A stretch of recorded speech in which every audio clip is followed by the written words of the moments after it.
Hello மக்களே, வணக்கம் and welcome back to my channel. Finally தளபதியோடைய லாஸ்ட் படம், அதாவது ஜனநாயகன் படத்துடைய ட்ரெய்லர் வந்து இன்றைக்கி ரிலீஸ் பண்ணிட்டாங்க. ஸோ அந்த ட்ரெய்லருடைய ரிவ்யூ பற்றி தான் இந்த வீடியோவில் நம்ம விரிவாக பார்க்க போகிறோம். நம்ம சேனலை யாராவது சப்ஸ்கிரைப் பண்ணாமல் இருந்தீங்கன்னா தயவு செஞ்சு சப்ஸ்கிரைப் பண்ணி பாருங்கள். அண்ட் வீடியோ பார்க்குறவங்க தயவு செஞ்சு லைக் பண்ணி வீடியோ பாருங்கள். நீங்கள் கொடுக்குற சப்போர்ட் தான் எங்களுக்கு அதிகமாக வீடியோ பண்ணுறதுக்கு மோட்டிவேஷனாக இருக்கும். ஜனநாயகன் படம் என்ன மாதிரியான ஒரு படமாக இருக்கும் அப்படின்னு கேட்டால் 100% சொல்லலாங்க. இது வந்து ஒரு அரசியல் சார்ந்த படம் தான். ஏன்னா ட்ரெய்லர்லேயே நமக்கு அதை ரிவீல் பண்ணியிருக்காங்க. அண்ட் பகவந்த் கேசரி அப்படின்ற ஒரு படத்துடைய ரீமேக் தான், அஃபிஷியல் ரீமேக் தான் இது அப்படின்றது நமக்கு எல்லாருக்குமே தெரிஞ்ச விஷயந்தான்.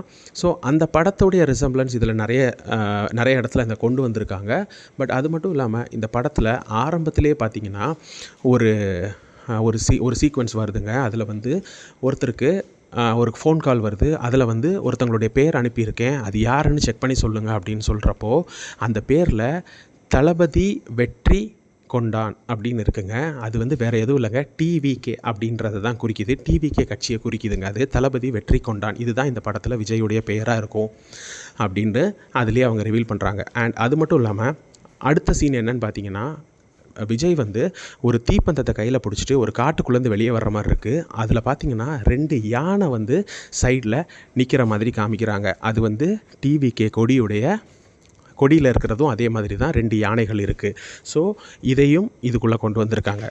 அண்ட் இன்னொரு முக்கியமான விஷயம் எடுத்து சொல்லணுன்னா, இந்த படத்தில் விஜயுடைய லுக்கு தாங்க. விஜயுடைய லுக் இந்த படத்தில் வேறு லெவலில் இருக்குங்க. சூப்பராக இருக்குது. ரசிகர்கள் வந்து ரொம்ப ரசித்து பார்க்குற மாதிரி கண்டிப்பாக இந்த படத்தில் விஜயுடைய லுக் இருக்கும் அப்படின்ற மாதிரி தான் இருக்குது. அண்ட் இந்த படத்தில் பார்த்திங்கன்னா ஃபுல் அண்ட் ஃபுல் பார்த்திங்கன்னா அரசியல் சார்ந்த டைலாக். அதாவது விஜய் வந்து இப்போ பார்ட்டிக்குள்ளே வராரு, அதாவது சினிமா உலகத்தை விட்டு அரசியல் உலகத்துக்குள்ளே வராரு. அதுக்கு ரிசம்பிளன்ஸாக அதுக்கு மேட்ச் ஆகிற மாதிரி நிறைய டைலாக் டெலிவரி இந்த படத்தில் இருக்குங்க. ட்ரெய்லர்லேயே கூட அதை காமிச்சிருக்காங்க. ட்ரெய்லரில் வில்லன் வந்து விஜயை பார்த்து கேட்குற மாதிரி ஒரு சீன் இருக்குது. மக்களுக்கு நல்லது பண்ணுறேன்னு சொல்லி நீ இதுக்குள்ளே வந்து மாட்டிக்காத அப்படின்ற மாதிரி ஒரு சீன் கூட வச்சுருக்காங்க.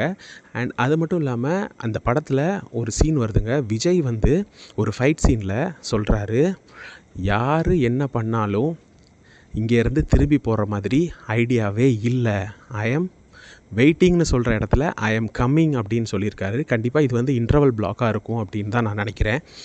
ஸோ டோட்டலாக பார்த்திங்கன்னா அவர் வந்து மறுபடியும் கட்சிக்குள்ளே வர்றதுக்கான எல்லா ஒரு இதுவும், அதாவது சினிமா வாழ்க்கையை முற்றிலுமாக விட்டுட்டு அரசியல் வாழ்க்கைக்குள்ளே வராரு.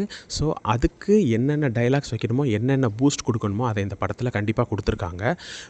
அப்புறமா இன்னொரு மெயின் விஷயம் என்ன அப்படின்னா, ஒரு பொண்ணு அப்பா இவங்க 2 பேருக்குள்ளே நடக்கிற ஒரு கதை மாதிரி தான் இந்த படம் போகுது. கிட்டத்தட்ட பார்த்திங்கன்னா இப்போ லோகேஷ் கனகராஜ் அந்த மாதிரி டேரக்டருடைய இயக்கத்தில் வந்து விஜய் நடிக்கிறப்போ விஜய் வந்து ஒரு டைட்டான ஃபேஸ், அதாவது கொஞ்சம் எப்படி சொல்கிறது, ஒரு டைட்டான ஃபேஸ் மாதிரி காமிச்சிருப்பாங்க. பட் இந்த படத்தில் அப்படி இல்லை. இந்த படத்தில் அவரை பார்க்கும்போதே ஒரு மெரசல், அப்புறம் தெறி, இந்த மாதிரி இதில் பார்த்த ஒரு விஜய் மாதிரி தான் நமக்கு இதில் தெரிகிறார் அவர். ஸோ இதை பொறுத்தவரையிலையும் விஜய்க்கு வந்து ஒரு டிஃப்ரெண்ட்டான ஒரு படமாக இருக்கும் அப்படின்னு தான் எதிர்பார்க்கப்படுது. அண்ட் அரசியல் இதுக்குள்ளே வர்றதுனால, அவருடைய அரசியல் வாழ்க்கை ஸ்டார்ட் ஆகிறதுனால, ஸோ இந்த படத்தில் நிறைய சீன்ஸ் அதுக்கு தகுந்தாப்பில் வச்சுருக்காங்க. கண்டிப்பாக விஜய் ரசிகர்களும் டிவிகே தொண்டர்களும் கொண்டாட போகிற படமாக தான் இருக்கும். அண்ட் இந்த படத்தை பார்க்கும்போது கண்டிப்பாக ஒரு கமர்ஷியல் மூவி மாதிரி தான் தெரியுது. அண்ட் எமோஷனுக்கு எமோஷன் இருக்குது, ஃபைட்டுக்கு ஃபைட் இருக்குது, எல்லாமே இதில் வருது.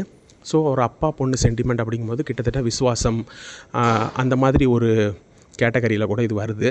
ஸோ படம் கண்டிப்பாக ஃபேமிலி ஆடியன்ஸ் என்ஜாய் பண்ணுற மாதிரி இருக்கும் அப்படின்னு தான் இது மூலமாக தெரியுது. என்னதான் இருந்தாலும் 9ஆம் தேதி, அதாவது ஜனவரி 9ஆம் தேதி படம் ரிலீஸ் ஆக போகுது. ஸோ அன்றைக்கி ஃபஸ்ட் ஷோ முடிஞ்சதுமே நம்ம சேனல் வழியாக பப்ளிக்குடைய ரிவ்யூ என்ன அப்படின்றத நாங்கள் வந்து அப்லோட் பண்ணுவோம். ஸோ அதை பற்றி தெரிஞ்சுக்கிறதுக்காகவும் நம்மளுடைய சேனலை சப்ஸ்கிரைப் பண்ணி வச்சுக்கோங்க. அண்ட் சினிமா பற்றின நியூஸ் தெரிஞ்சுக்கிறதுக்காகவும் நம்மளுடைய சேனலை சப்ஸ்கிரைப் பண்ணி வச்சுக்கோங்க. மீண்டும் ஒரு வீடியோவில் சந்திக்கிறேன். பை.